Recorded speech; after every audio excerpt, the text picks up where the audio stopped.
देखिए मैं बहुत डरा हूँ।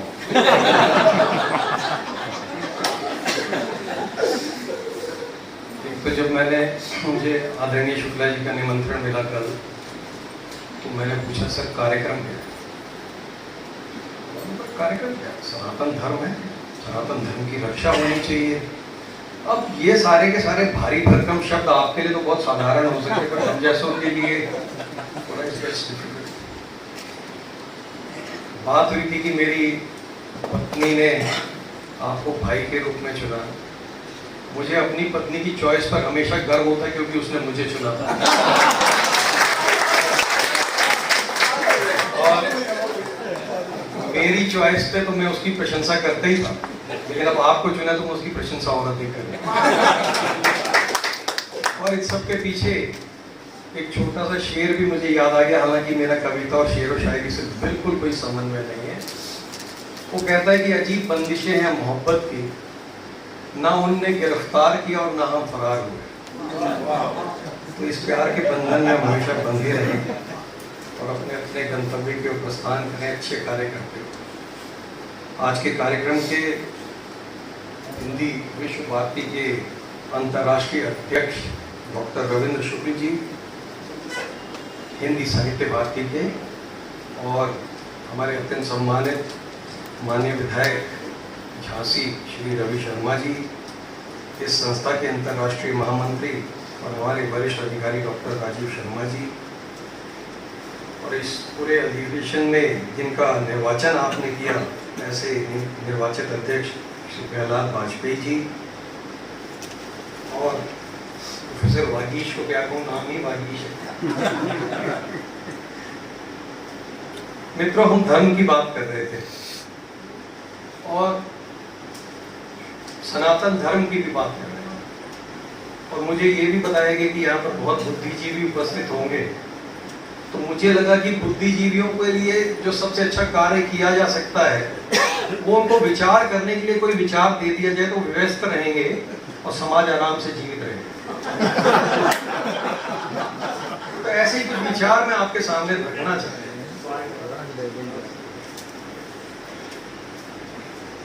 मैं धर्म को मैंने राजनीति विज्ञान के विद्यार्थी के रूप में पढ़ा, और फाइनली हमने ये कंक्लूड किया कि धर्म है क्या। तो बोला धर्म जो है, जो मेरा इनहेरेंट नेचर है वो धर्म। अब आग का धर्म है जलाना, जल का धर्म है बहना, हर एक का जो इनहेरेंट नेचर है वो धर्म है। लेकिन इसका एक एक्सेप्शन हो गया, और वो एक्सेप्शन हो गया मनुष्य स्वयं। यद्यपि हमने ही धर्म को बनाया, लेकिन स्वयं ही धर्म का पालन करने की चुनौतियां हैं हमारे साथ। और बहुत सारे वैज्ञानिकों ने, जो समाजशास्त्र के वैज्ञानिक थे, उन्होंने इस पर रिसर्च करी कि आफ्टर ऑल ये क्यों नहीं होता। जिस चीज को हमने खुद बनाया, जिस चीज पर हमने स्वयं विचार किया, और जिस चीज पर हम एकमत हो गए कि ये अगर हम पालन करेंगे तो व्यवस्था बन जाएगी, और उसी व्यवस्था को बनाते बनाते हमने संविधान लिखे, कानून बनाए, तो फाइनली धर्म का अर्थ एक व्यवस्था स्थापित करना तो है। और जब मैं कॉलेज की वाद विवाद प्रतियोगिताओं में भाग लेता था, तो वहां लोग धर्म की परिभाषा उस समय, जब हम 18-20 साल के थे, तो कहते थे जो कुछ भी धारण करने योग्य है वो धर्म। तो आफ्टर ऑल धारण करने योग्य है क्या? और जो धारण करने योग्य है उसको धारण क्यों नहीं करते? ये विचारणीय प्रश्न है। मैं चाहता हूं इसका कोई हल निकले आपके पटल से। अब अगर हम सामाजिक व्यवस्था की बात करें, धर्म की बात करें और सनातन की बात, जब मैंने सनातन का अर्थ ढूंढने की कोशिश करी, तो मुझे जवाब मिला कि शाश्वत, जो कुछ भी शाश्वत है, जो हमेशा रहेगा, वो सनातन है। तो क्या चीज सनातन हो सकती है? सनातन प्रेम हो सकता है, सनातन सौहार्द हो सकता है, सनातन मित्रता हो सकती है, सनातन सहयोग हो सकता है, सनातन सहिष्णुता हो सकती है, सनातन परस्पर सहयोग हो सकता है, सनातन करुणा हो सकती है। कभी भी घृणा, कभी भी युद्ध, कभी भी हिंसा, ये सनातन होगी ही नहीं, शाश्वत होगी नहीं। इसका विचार भी, अगर हिंसा का विचार भी हमारे मस्तिष्क में उत्पन्न हो तो हमारे पूरे बॉडी की केमिस्ट्री बदल जाती है। अब ये सब चीजें शाश्वत हैं और इन्हीं की स्थापना करने का उद्देश्य धर्म का है। और इसके लिए जो मैंने जो इतना भी थोड़ा बहुत पढ़ा, उसमें जो व्यवस्था मुझे पतंजलि जी के योग सूत्र में मिली वो सर्वाधिक उपयुक्त लगी। और जब उन्होंने धर्म की स्थापना कहें, भगवान की प्राप्ति का माध्यम कहें, अगर कोई बात शुरू करी तो अष्टांग योग में उन्होंने यम से शुरू। जीवन का आरंभ यम से हो। और यम है क्या?